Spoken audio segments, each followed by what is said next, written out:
On July 19, 2024, Prasanta Borthakar was resting in his home in Assam's Sivasagar district. His house was built on the highest ground in the village, a place where floodwaters had never reached in recorded history. But by 5 p.m., muddy water surged into his living room. Within 2 hours, the water reached chest height.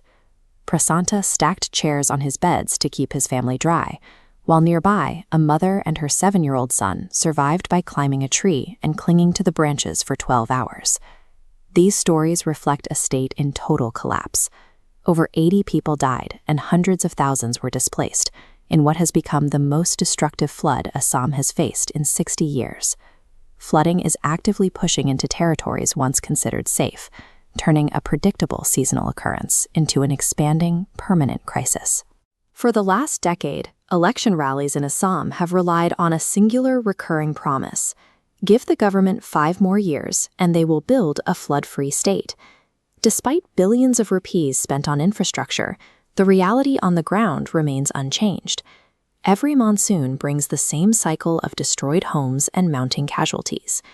If the government is pouring vast resources into stopping the water, why are these traditional flood control methods failing? Assam sits in a topographic bowl, surrounded by steep mountains on 3 sides, with only one narrow outlet for water into Bangladesh. When heavy rain hits the high-altitude districts, every drop funnels down into this single basin simultaneously. This chart shows the extreme sediment load of the Brahmaputra River. It carries roughly 5.5 times more rock, dirt, and mountain debris per square kilometer than the Amazon River. As that fast-moving mountain water hits the flat plains, it loses speed. Without momentum, the river can no longer carry all that weight, causing it to dump massive amounts of mud directly onto its own riverbed. This constant deposition causes the riverbed to rise, drastically reducing how much water the channel can hold, and gradually widening the river as it spills.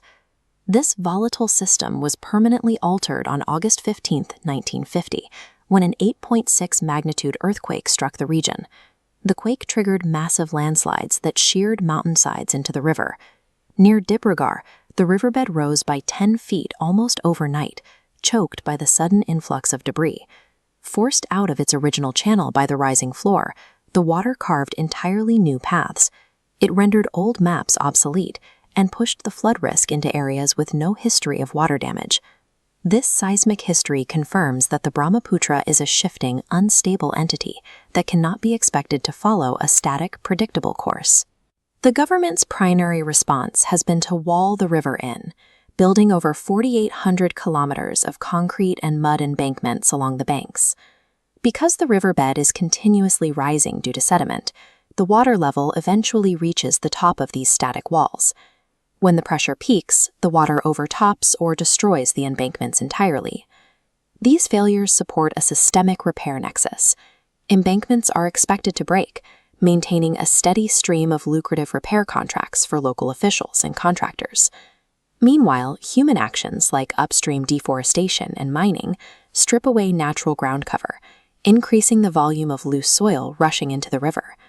Caging a dynamic river with concrete walls creates a dangerous illusion of safety, while the rising water level prepares to break through with greater force. If stopping the water is physically impossible, survival depends on changing how we inhabit the valley. It is time to learn to live with the flood. Japan serves as a primary example of geographic misfortune, facing constant, extreme earthquakes and tsunamis. Instead of attempting to stop the earth from moving, Japan engineered its entire society to survive the disaster when it strikes. They utilize ubiquitous early warning alerts, strict architectural survival codes for all buildings, and mandatory citizen disaster training. This adaptive approach drastically reduces casualties. It provides the exact template for a region that can no longer rely on failing engineering. This diagram shows the concept of floodplain zoning, a policy that restricts building in high-risk areas.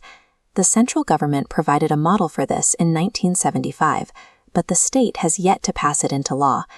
Architectural shifts are just as critical. Communities must abandon ground-level mud houses in favor of elevated, stilt-based housing and high-ground platforms equipped with sanitation and medical supplies. Assam needs village-level early warning systems and accessible disaster training so that every panchayat is prepared to act before the water arrives. Citizens can take the first step today. I have prepared a free PDF survival guide with precise instructions for preparing for an imminent flood, available in the links below. Real resilience requires moving past the political promise of a flood-free state and building a society designed to flow safely alongside the Brahmaputra.